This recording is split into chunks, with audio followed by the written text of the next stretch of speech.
Bwana hebu ongea la kalaka na hii makazini na kama tunasimamishana barabarani tu. Samahani, kuna mdada anamtafuta.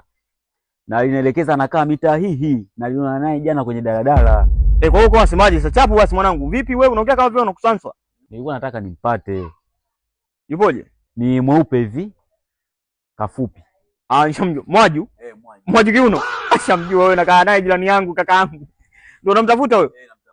Kaka hilo swali limeisha hilo. Sasa sikia mkono mtupu wa ulambu. Fanya juu chini uniletee wewe mdada. Sawa. Sasa kiza nikwambie nisubiria hapa hata dakika 10 hazifiki na kuletea hapa Mwaju kwa kishindo. Sawa. Kaka.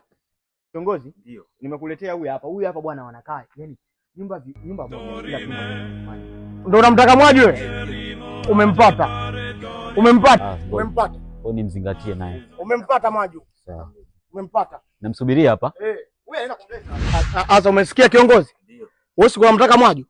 Huyu ndo anaingia ndani kwao wanacheza mpaka mpira. Unasikia wacheza tu PS kwenye nyumba za watu, huyu ndo anacheza PS kwenye nyumba ya mtu. Wasiondoke kinyonge hapa.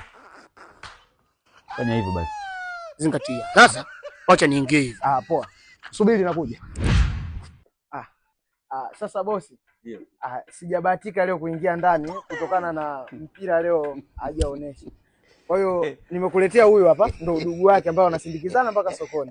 Kwa hiyo ngoja usongee. Bosi wewe ndo unamtaka Mwajuma? Ndio. Sasa Mwajuma wale wote waliokuja hapa nakwambia Mwaju.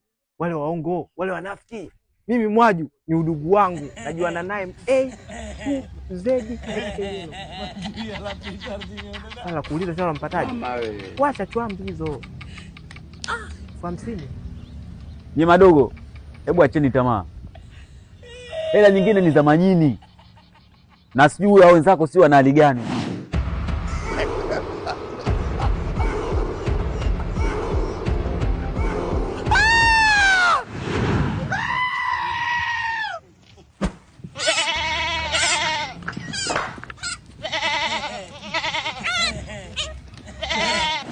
Afu unataka 50. Yaani bora sijachukua hata 100.